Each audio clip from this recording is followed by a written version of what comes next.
Hello, everyone. Welcome to another edition of the Across the Pond podcast with me, Martin Cullen of the Consumer Centre Taxpayers Protection Alliance, and the Director of Centre, Lizzie Stroud. And today's guest is David Sweanor from Canada, who many people would have seen talk before.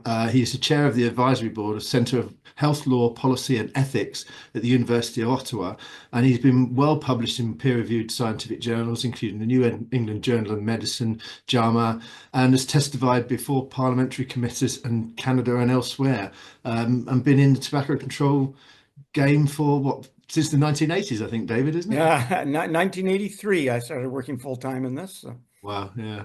Well, thanks very much for coming and joining us. You recently did some research. We thought we'd better start with that. You did some research we've got on the Government of Canada's website, which I thought was quite interesting, and it was on how flavors in vaping products are successful helping people quit smoking, and kind of goes against what the Canadian government wants to do over there. Do you want to just explain what that research was about? Sure. I mean, this is research coordinated out of the University of Waterloo with the International Tobacco Consortium, which is a four-nation group. Actually, they're doing work in other countries now too, looking at what's happening with the overall nicotine market. So, trying to actually get some data, some facts that we can use in understanding the dynamics. So, polling. Analyzing what sort of results, and in this case, looking at work that was conducted in 2022, and it takes a while to get things out, but looking at who in Canada had made a quit attempt in the previous 2 years, so from 2020 to 2022, and what did they use?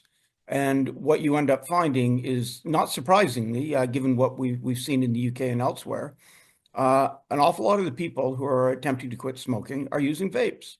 And of those who are using vapes, a large majority of them are using flavored vapes, which are the vapes that many of the abstinence-only groups are working so hard to try to ban. And the people who are using them they're more likely to be younger, and they're more likely to be successful in quitting smoking. And that we're finding that this, and again, just like we're seeing in other countries, but is ignored so often by policymakers and people who are opposed to nicotine, that these are attracting people who wouldn't otherwise be using, what we call smoking cessation products, because they didn't set out to quit smoking. They tried vaping and they quit smoking. And it's very different than somebody saying, I'm going to sign up for a course, or I'm going to get a prescription and go to the pharmacy, or I'm going to go get some nicotine replacement pharmaceutical products. Those people have made a commitment saying, I'm going to try to do this. And this is what's often referred to as accidental quitting. People just switch. But the really key point here is that here's a really successful way that Canadians are quitting smoking, and it's very popular.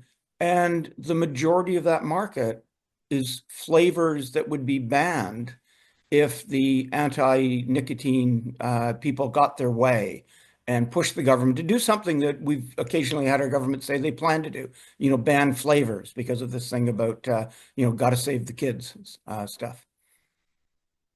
Yeah, it's quite interesting that it was on the government website. Now, I have reports from consumers in Canada that Health Canada can be okay with harm reduction. Over time, they seem to be okay. I remember in around 2007, Canada was allied with the EU to try and fend off some of the worst of excesses of the WHO, and then they go and say we want to ban everything again.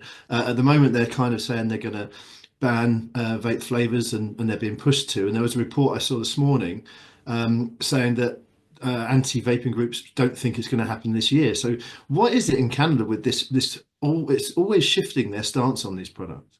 Well, I think there's tremendous pressure on Health Canada coming from the anti-nicotine people. I mean, I know many of these people. I worked with many of them for many years, and we've known for decades that there's many people who got involved in tobacco control because they're essentially seeing this as a public health issue. You've got a billion people using a product globally that's going to kill half of them or more, and they're dying because they're inhaling smoke.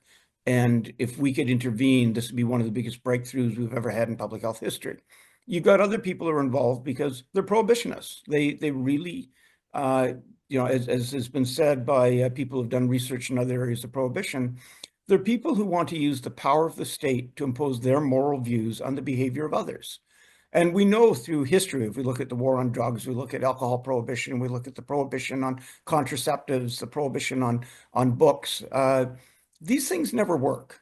They're almost always a disaster, and people keep doing it. And I think we attracted people who had a very strong moralistic tilt or a different agenda. They hated capitalism. And so they saw any business as being something that they had to oppose. And whereas many of us who were involved in this issue and had a general public health orientation had lots of other options about what we were going to do with our careers, a lot of the people who got involved, who I think are, abstinence only or pursuing some other agenda, they stuck around. So we still have those, and they're very noisy. And they've picked up from the sorts of things that we hear in the United States of, don't use a policy analysis, use a slogan. Things like protect the kids. There's no risk benefit analysis going on here. There's no rational discussion. It's just try to scare people, get a moral panic, see if you can get done what you want to do, and ignore the fact that the science is telling you you're actually adding to the death toll. Absolutely. No, it's crazy. The nanny state is alive and well all over the globe. It just seems, especially and it's really unfortunate because it's a consumer-driven revolution. When you look at, the advent of e-cigarettes and just how much they've exploded over the past, 10 years, and it's really unfortunate because it's governments that seem to actively be blocking the innovation. Yeah, but not on their own, right? I've always seen governments as being like a football. It moves up and down the field, but not on its own. It's a matter of who's putting pressure on it. And we've had tremendous pressure put on, team prohibition. All the Bloomberg funding, many of the activists from the anti-tobacco scene, they see themselves as being on some sort of moral crusade. And the nature of that is you're always finding new enemies, right? No Inquisition only finds one heretic. No Red Scare only finds one commie. If you say, I'm fighting this evil that is the tobacco industry because of cigarettes, then it's easy to find more evil. You find smokeless tobacco, you find snus, you find vapes, you find nicotine. They keep expanding it. And that's just the nature of a moralistic crusade. And I guess the good news is that these people don't stop innovation from happening.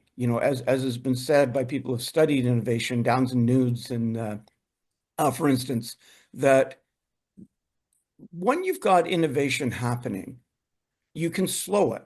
Legislation will slow it. No legislation more than health legislation. No health legislation more than FDA legislation. But even FDA legislation can't stop it.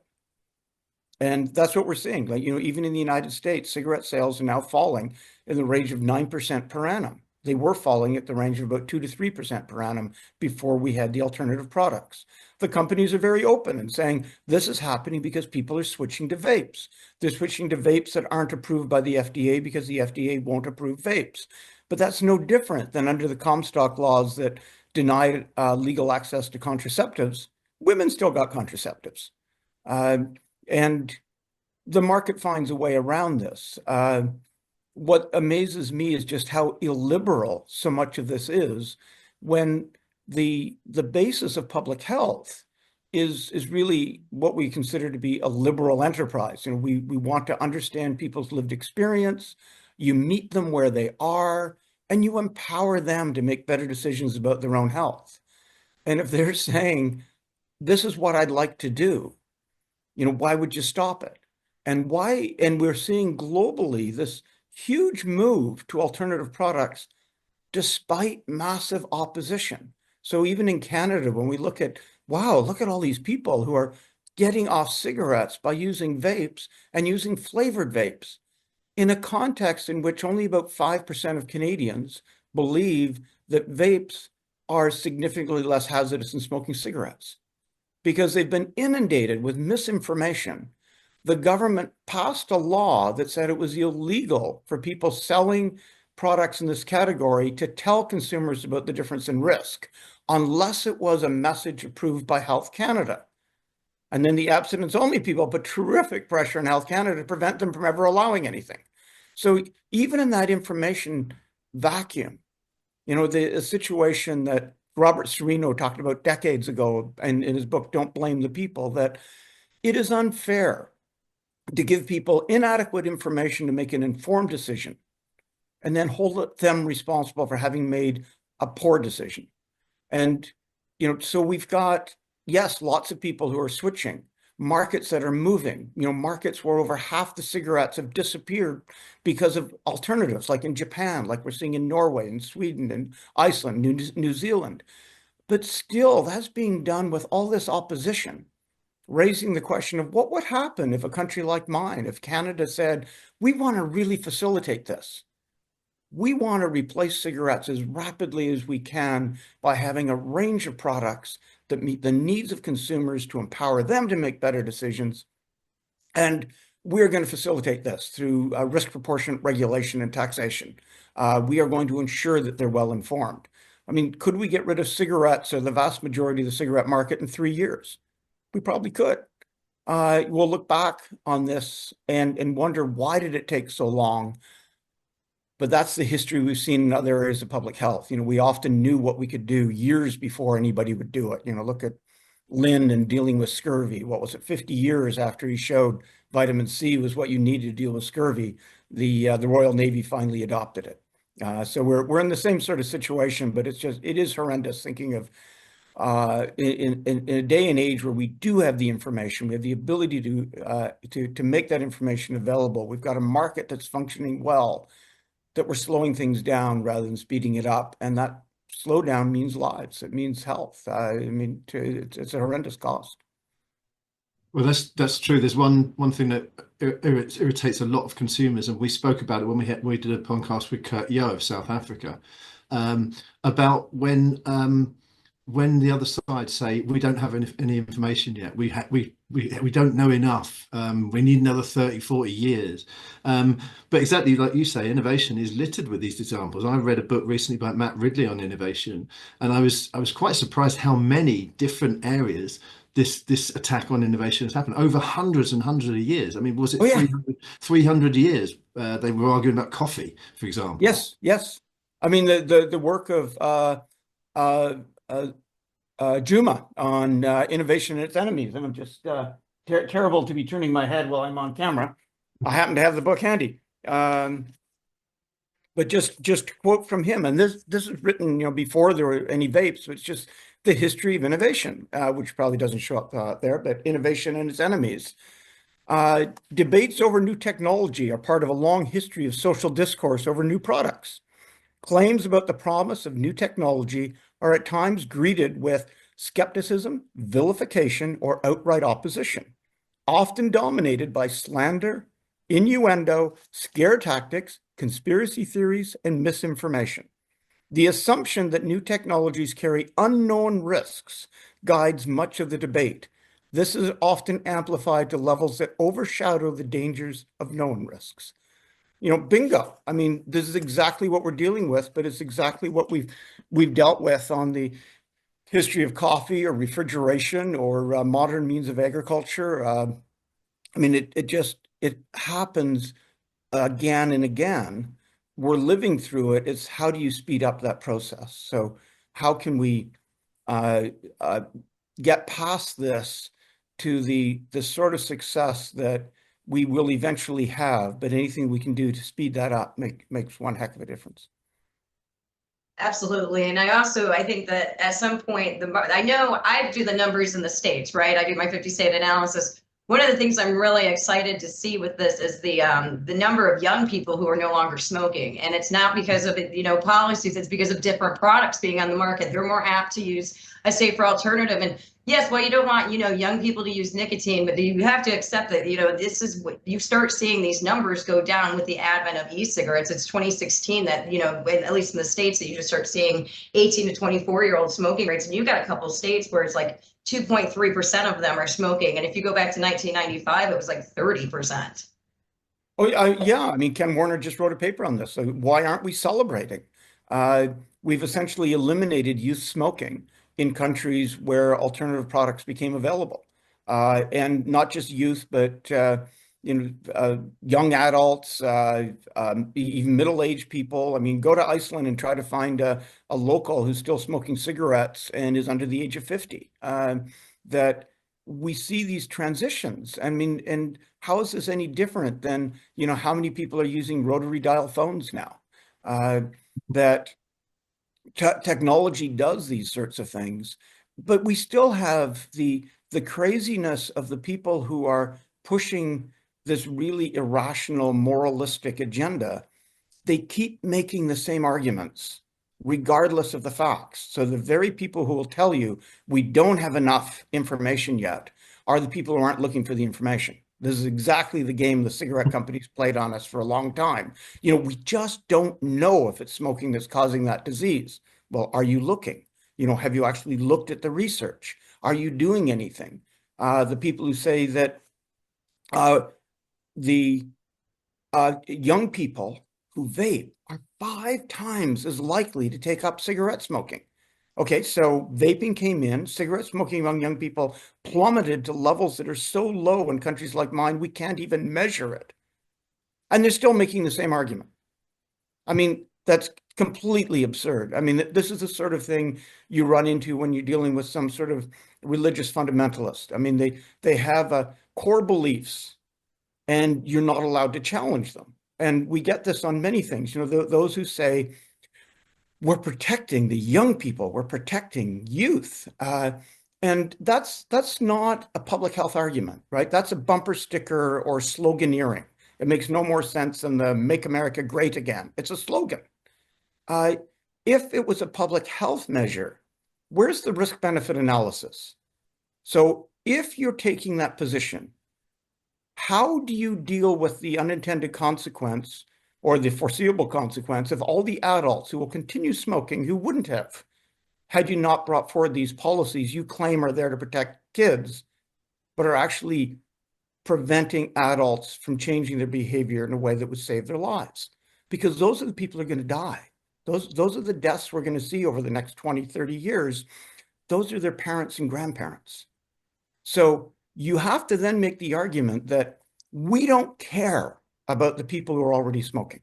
We'll just let them die. We put no value on their lives. It's only about the young people. And even then, a risk-benefit analysis would say, yes, a young person vaping, there's a risk there. But young people who are vaping instead of smoking, that's a huge gain. But also, young people have lots of things that impact them. And one of the things that we know with certainty greatly impacts young people is the loss of life or health of a significant adult in their lives. So having a parent die, losing a grandparent, having a grandfather who can't play fetch with you on the lawn because he's attached to an oxygen tank, those are costs to young people. Put a value on it. What about the young people who are having to breathe in secondhand smoke at home because their parents aren't able to use an alternative product? What about the young people whose houses burned down? What about the young people whose parents can't afford to buy them some of the essentials for life because they're paying extortionate prices for cigarettes in countries where alternatives aren't readily available? Or just parents who believe authorities, and the authorities are telling them they believe that these products aren't any less hazardous. In fact, they're more hazardous. Therefore, it's best to keep smoking. That's a huge cost on young people. So I think any sort of rational risk-benefit analysis would say that argument is totally vacuous. And if they think about it, and I think many of them do, they know that. They're not saying it because they believe it. They're saying it because it's like throwing mud at a wall, and you're trying to find something that will stick. So if they claim there's formaldehyde, if they claim that the diseases that were caused by illicit THC hashish products were actually caused by nicotine vapes. If they, and we've seen so many of these things all along, they never apologize or acknowledge they were wrong. They just throw more mud. And they'll often make the same argument, but they'll come up with a new argument. And the argument about young people is stuck. So that mud's good. Keep throwing it. Don't do an analysis. Never say, yeah, we lied to you about the formaldehyde. Sorry about that. Or we lied to you about, and I mean, there's such a long, long list. Or we were wrong. We didn't actually lie. We didn't understand at the time, but now we do. And we're sorry that we said that. And this is the stuff that concerns me greatly because it diminishes trust in public health. Because many public health authorities mimic the stuff coming from the abstinence-only advocates. And actually, sorry, yeah. I didn't interrupt. Well, I mean, it just seems that what I've noticed a lot in the science on here, it almost seems like they have a hypothesis and they're just testing ways that their hypothesis is correct, rather than doing the scientific method where you're supposed to test the ways that might be incorrect. Yeah. Well, I mean, just risk-benefit analysis. I mean, if you're serious about a policy, Vietnam that just banned alternatives to cigarettes and credited Bloomberg Philanthropies and I guess the Campaign for Tobacco-Free Kids for helping them reach this conclusion, without those groups apparently having thought of, wait a minute, who controls the cigarette market in Vietnam? Is the Vietnamese government. Isn't this a lot like what happened in India where they banned the alternatives, the share price of the local cigarette companies went way up because they were now protected from this disruptive technology. And then WHO gave the government like a gold medal for having done this. Think this one through. Or how many people are going to die? I think there's 17 million cigarette smokers in Vietnam. And by various estimates, somewhere around 1 million to maybe 1.5 million people in Vietnam died during what we call the Vietnam War. They call it a more prosaic name. Is this measure going to kill more Vietnamese than were killed in that war? I mean, is that a good policy measure? Is anybody thinking about that? Or that you're handing the market to an illicit trade? Because that's what really ends up happening in so many of these markets. The legal ban doesn't prevent people from getting products. It just prevents them from getting it in an illicit market. Is that a good idea? I mean, so I think you're right. They're not thinking it through, but they're purposely not thinking it through because, getting an intelligent policy isn't their goal. It's like, their idea of fighting evil, often coming from people who claim they're fighting the cigarette companies while doing things that are incredibly protective of the cigarette business. I think that was something I said recently, that the tobacco control anti-vaping industry, they don't really want solutions, do they? This is the problem. There are plenty of solutions, but they're not looking for them. They're just looking for something to, like Lindsay said, to follow their hypothesis. I just want to quickly go back to what you said about governments have to give clear instructions to their people, because people respond to what they get from government. I just want to mention, because it was a few years ago now, the Canadian government suggested some educational materials on vape products, didn't they? I'll just read 2 or 3 examples. If you're a smoker, switching completely to vaping is much less harmful option. By switching completely to vaping products, smokers are exposed to a small fraction of the chemicals found in tobacco smoke. And completely replacing your cigarette with an e-cigarette will reduce your harms to health. I remember when they came out with that, we thought this was groundbreaking, but I looked for that recently and it's not on the internet anywhere. It's disappeared as if it never existed. I mean, what is happening in Canada, and what do you think the future can hold for Canada? Because there is a lot of heat over there, and I know people like Maria Papaioi and others, consumers, are fighting hard, and there seems to be some decent noises coming out of Health Canada. With your research as well, do you think Canada will select the right line in the end, or is it going the wrong one? I think eventually the consumers are going to be there way before the government. And you can see how bad policy is made. And it's made when governments listen to people who are off on these, moralistic agendas. Governments have a tendency in Canada now to pass laws that are clearly in violation of our Charter of Rights, our Constitution. And the tobacco and vaping law is. I mean, there's just no question, because in that law, they made it a criminal offense for anyone to give information to consumers, if you're selling these products, about differentials in risk. So if you're a cigarette company, you are not allowed to tell people. If you're a vaping company, you're not allowed to tell people about the difference in risk. If you're running a vape shop and I come in and say, Martin, I've known you all my life. I've known you since high school. I've been smoking since then. I see you quit. You're running this shop now. I'm so afraid of dying like our friend Bill just did from lung cancer. And if I switch to vaping, is that any less hazardous? And they've made it illegal for you to answer that question. Like, how insane is that? When we have a right to life and a right to free speech enshrined in our Constitution. So these sorts of laws get overturned. There are now challenges against such laws in Canada. I'm sure they will be overturned, but they passed them. Thinking that they're placating some minority of abstinence-only people.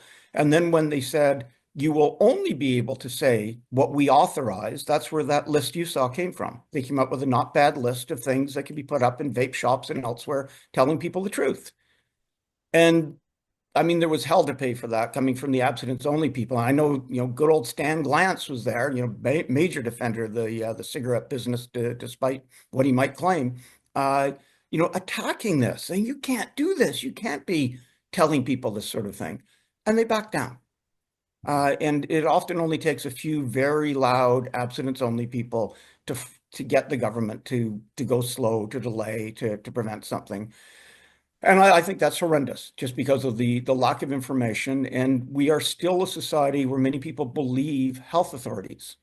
And so if the health authorities aren't telling you, very clearly that these products are massive, there's a massive difference in risk, and here's the range of products and what you can try, then they believe that they shouldn't do this. I know people who they believe vaping's less hazardous, but they're not hearing that from the government, and the products they like aren't available, and they should believe what the government tells them, and therefore they'll continue smoking.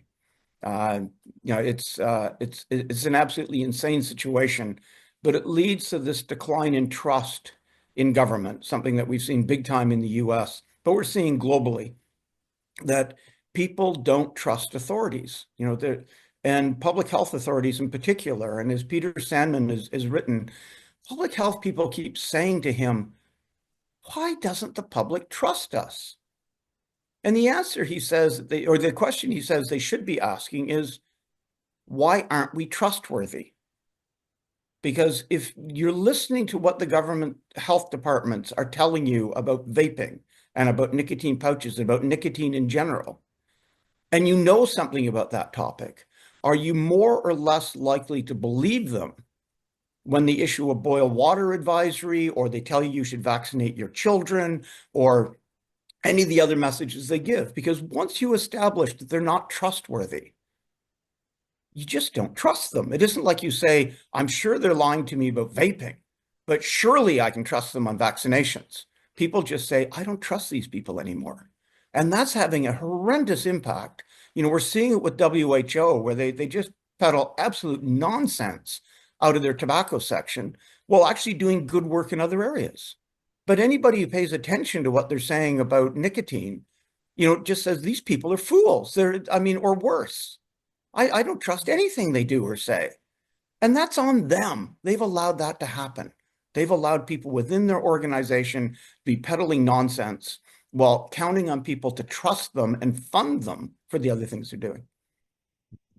Absolutely. That's when, especially in the States, we had the EVALI, for people who aren't aware, the vaping related lung injuries in 2019. And then COVID came right after, and it was really hard for me to trust everything, because the CDC was just like so horrendous on the way that they were providing the information on the vaping lung injuries. But we are getting towards the end, fellows. We like to end things on a positive note, though.